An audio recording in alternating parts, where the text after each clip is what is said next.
Salam sejahtera para penonton yang budiman. Hari ini kita akan menjelajahi era keemasan peradaban Islam yang gemilang. Sebuah masa di mana ilmu pengetahuan, seni dan budaya berkembang pesat di bawah naungan Kekhalifahan Abbasiyah. Bayangkan sejenak, kota Baghdad yang megah berdiri kokoh di tepi sungai Tigris menjadi pusat peradaban dunia yang tak tertandingi. Kisah kita bermula pada pertengahan abad ke-8 Masehi, ketika dinasti Abbasiyah mengambil alih tampuk kepemimpinan dunia Islam dari tangan dinasti Umayyah. Dengan semangat baru dan visi yang luas, para khalifah Abbasiyah memulai sebuah revolusi intelektual yang akan mengubah wajah dunia untuk selamanya. Mari kita mulai dengan sosok yang menjadi simbol kejayaan ini, Khalifah Harun ar-Rasyid. Di bawah kepemimpinannya yang bijaksana, Baghdad mencapai puncak keemasannya. Harun ar-Rasyid bukan hanya seorang pemimpin politik yang cakap, tetapi juga seorang pecinta ilmu pengetahuan dan seni. Ia mendirikan Bait al-Hikmah, sebuah perpustakaan dan pusat penelitian yang menjadi mercusuar ilmu pengetahuan di dunia Islam. Bayangkan suasana istana Harun ar-Rasyid dipenuhi oleh para cendekiawan, penyair, dan ilmuwan dari berbagai penjuru dunia. Di sini, mereka berdiskusi tentang filsafat, matematika, astronomi, dan berbagai cabang ilmu lainnya. Harun ar-Rasyid tidak segan-segan mengundang para ahli dari berbagai latar belakang, termasuk non-Muslim, untuk berbagi pengetahuan mereka. Salah satu tokoh brilian yang muncul pada era ini adalah Al-Kindi, sang bapa filsafat Arab. Al-Kindi bukan hanya seorang filosof, tetapi juga seorang matematikawan dan ilmuwan serba bisa. Ia menerjemahkan dan menafsirkan karya-karya filsafat Yunani, memperkenalkannya kepada dunia Islam, dan mengembangkannya lebih jauh. Al-Kindi percaya bahwa kebenaran bisa ditemukan melalui akal dan pengamatan. Ia menulis ratusan karya tentang berbagai topik, mulai dari metafisika hingga optik. Bayangkan Al-Kindi sedang menulis di ruang kerjanya, dikelilingi gulungan-gulungan perkamen, berusaha memecahkan misteri alam semesta dengan kecerdasan dan keingintahuannya yang tak terbatas. Sementara Al-Kindi menggali rahasia alam melalui filsafat dan matematika, ada seorang tokoh lain yang mengubah dunia dengan cara yang berbeda. Ia adalah Jabir ibn Hayyan, sang ahli kimia legendaris. Jabir bukan hanya seorang ilmuwan, tetapi juga seorang pelopor metode ilmiah yang kita kenal saat ini. Di laboratoriumnya yang penuh dengan alat-alat aneh dan cairan berwarna-warni, Jabir melakukan eksperimen demi eksperimen. Ini menggunakan teknik-teknik borotan kimia, seperti crystallization dan distillation. Bayangkan Jabir sedang mencampur berbagai zat, mencatat setiap reaksi dengan teliti, dan perlahan-lahan mengungkap rahasia materi. Kontribusi Jabir ibn Hayyan tidak hanya terbatas pada penemuan-penemuan praktis. Ia juga mengembangkan teori-teori yang menjadi dasar ilmu kimia modern.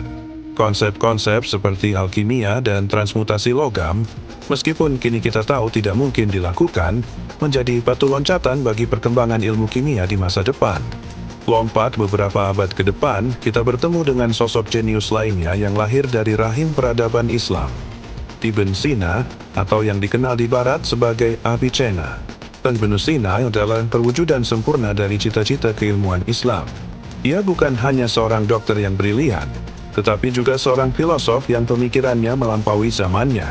Bayangkan Ibn Sina kecil, di usia yang sangat muda sudah menghafal Al-Quran dan menguasai berbagai cabang ilmu. Kecerdasannya yang luar biasa membuatnya mampu memahami karya-karya filsafat yang rumit pada usia di mana kebanyakan anak masih bermain-main.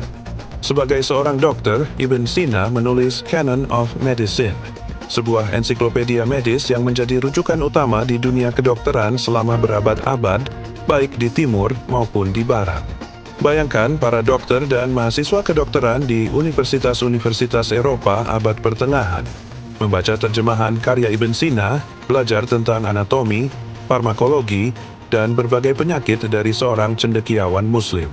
Namun Ibn Sina bukan hanya seorang dokter, ia juga seorang filosof yang pemikirannya mempengaruhi perkembangan filsafat Islam dan Kristen. Karyanya, The Book of Healing, adalah sebuah mahakarya yang mencakup berbagai bidang ilmu, dari logika hingga metafisika. Ibn Sina berhasil memadukan pemikiran Aristoteles dengan ajaran Islam, menciptakan sintesis yang unik dan berpengaruh. Keempat tokoh ini, Harun al-Rashid, Al-Kindi, Jabir ibn Hayyan, dan Ibn Sina, hanyalah sebagian kecil dari ribuan cendekiawan brilian yang muncul pada era keemasan Islam. Mereka adalah bukti nyata bahwa peradaban Islam pada puncak kejayaannya adalah mercusuar ilmu pengetahuan dan kemajuan bagi seluruh dunia. Namun kekayaan ini bukan hanya tentang individu-individu brilian. Ini adalah tentang sebuah sistem dan budaya yang mendukung perkembangan ilmu pengetahuan. Di bawah naungan Kekhalifahan Abbasiyah, kota-kota besar seperti Baghdad, Damaskus, dan Kairo menjadi pusat-pusat pembelajaran yang menarik para cendekiawan dari berbagai penjuru dunia.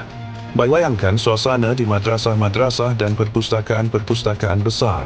Para ulama dan ilmuwan berdiskusi dengan penuh semangat, membahas berbagai topik dari astronomi hingga kedokteran. Penerjemah-penerjemah ulung bekerja tanpa kenal lelah, menerjemahkan karya-karya Yunani, Persia, dan India ke dalam bahasa Arab, memperkaya khazanah ilmu pengetahuan Islam. Peradaban Islam pada masa ini bukan hanya menyerap pengetahuan dari peradaban lain, tetapi juga mengembangkannya lebih jauh. Aljabar, algoritma, dan angka nol yang kita gunakan saat ini adalah warisan dari matematikawan Muslim. Astrolabe, alat navigasi yang revolusioner, dikembangkan dan disempurnakan oleh para astronom Muslim. Namun kejayaan ini tidak berlangsung selamanya. Seiring berjalannya waktu, Kekhalifahan Abbasiyah mulai melemah. Invasi Mongol pada abad ke-13 melanda di akhir dari era keemasan ini. Baghdad, kota 1001 malam itu, diporak-porandakan. Perpustakaan-perpustakaan dibakar, dan banyak ilmuwan terbunuh atau melarikan diri. Meskipun demikian, warisan era keemasan Islam tidak pernah benar-benar hilang. Karya-karya para cendekiawan Muslim terus dipelajari dan dikembangkan, baik di dunia Islam maupun di Eropa. Renaissance Eropa, yang sering dianggap sebagai titik awal modernitas, sebenarnya berhutang budi pada peradaban Islam yang telah menjaga dan mengembangkan ilmu pengetahuan selama berabad-abad. Hari ini, ketika kita menikmati kemajuan teknologi dan ilmu pengetahuan modern, penting bagi kita untuk mengingat akar-akarnya. Lebih banyak dari apa yang kita anggap sebagai penemuan modern sebenarnya memiliki akar yang dalam pada era keemasan Islam. Ini bukan hanya sejarah Islam, tetapi sejarah peradaban manusia secara keseluruhan. Jadi apa yang bisa kita pelajari dari era keemasan Islam ini? Pertama, pentingnya keterbukaan terhadap ilmu pengetahuan dan ide-ide baru. Para Khalifah Abbasiyah dan cendekiawan Muslim tidak ragu untuk belajar dari berbagai sumber, termasuk dari peradaban lain. Kedua, peran penting dukungan pemerintah dan masyarakat terhadap perkembangan ilmu pengetahuan. Dan yang terakhir, kekuatan dari kolaborasi dan pertukaran ide lintas budaya dan agama. Semoga kisah tentang era keemasan Islam ini dapat menginspirasi kita semua untuk terus mengejar ilmu pengetahuan, berpikiran terbuka, dan bekerja sama demi kemajuan peradaban manusia. Terima kasih telah menyimak dan sampai jumpa di video berikutnya.